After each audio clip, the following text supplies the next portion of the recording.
Welcome to Mrs. Anderson's Nutrition and a special edition of the Nutrition Through the Ages series.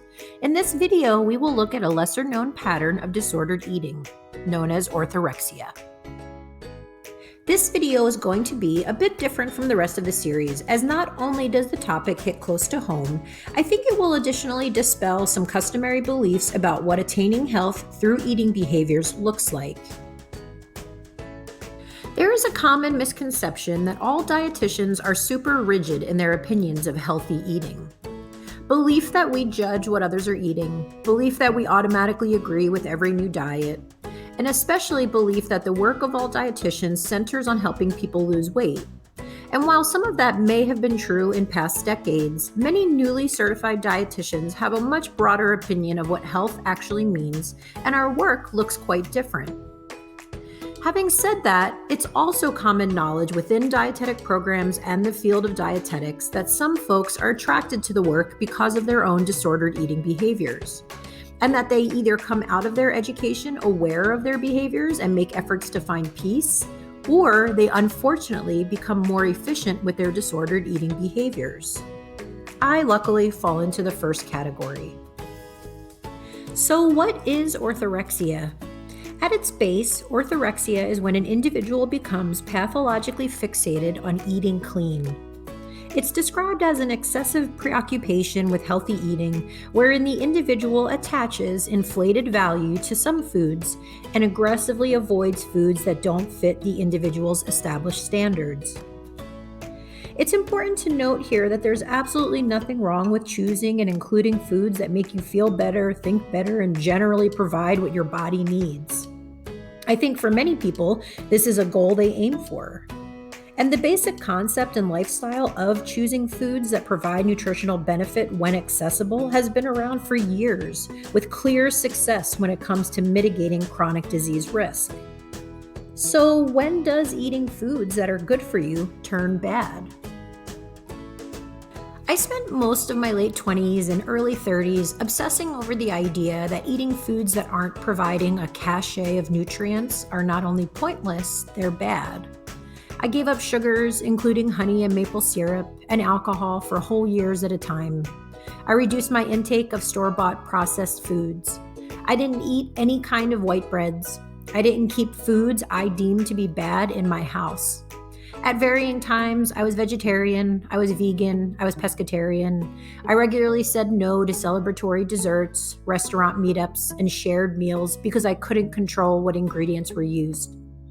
I found myself cutting out types of food and food groups believing they impacted my body and mind negatively. No dairy, no wheat, no meat, etc.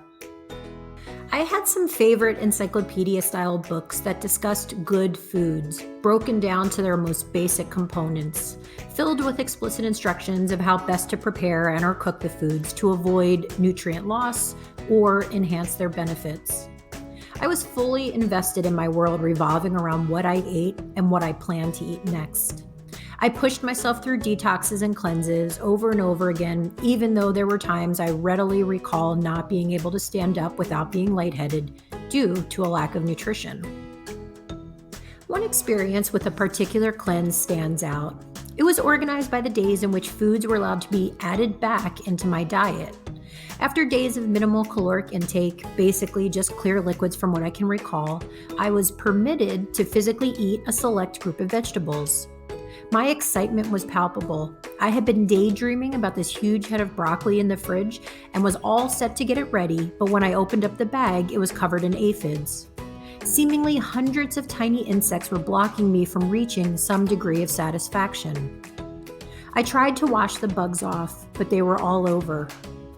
I slid onto the floor and cried way harder than the situation suggested. But to be clear, it wasn't just disappointment and sadness that there were hundreds of bugs on the food I was trying to eat. I could not think clearly. There was an inability for me to consider another food option that would be a reasonable replacement. I remember feeling like there was absolutely nothing in my house that I could eat to fit the rules I had created for myself. That's why I was crying. I was exhausted. Living like that is exhausting. It's the exact opposite of health. So let's take a look at some signs or symptoms of orthorexia, as noted by the National Eating Disorders Association.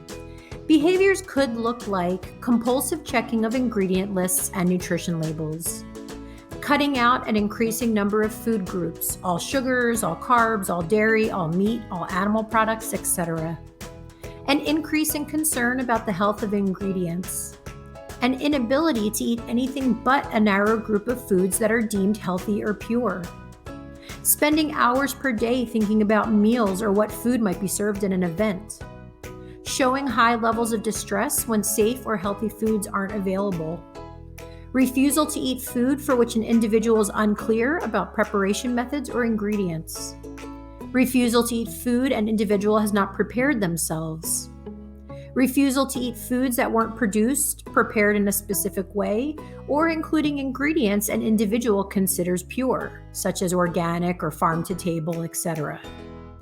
And there's often a mindset of health over weight loss. Lastly, I'd like to touch on cleanses and detoxes, as they are often part of a clean eating philosophy that promotes the need to reset our bodies on occasion. Our bodies don't need to detox or reset. They are designed to do that all on their own. Sure, it's not a great idea to repeatedly overindulge in some types of foods like high added sugar foods, alcohol, fatty foods, etc. But on those occasions where we have had a little too much, our bodies can typically take care of themselves. Second, detoxes and cleanses can be unsafe. Most are based on high intensity food restriction, high intake of certain fruits and vegetables, and high intake of liquids, not to mention whatever random ingredients that are used as fixes. This mostly causes an increase in time spent on the toilet, nausea, cramping, and even electrolyte imbalances that can actually be very dangerous. Plus, it's important to remember that many of these programs haven't even been checked for efficacy or safety before they are marketed. Third, weight loss results are unsustainable. Just like most diet programs we've already talked about, any weight loss achieved during a detox or cleanse is connected to liquid loss and food restriction. As soon as normal eating behaviors return, so will the weight. 4. Detoxes and cleanses can't fix big issues. When lifestyle choices and behaviors have impacted the body negatively, let's say for example liver or kidney problems, and a body's ability to restore itself to health is impacted, no detox or cleanse will be able to return the body to what it once was. And that about does it. Thank you so much for watching. Like, share, subscribe, and have a great day.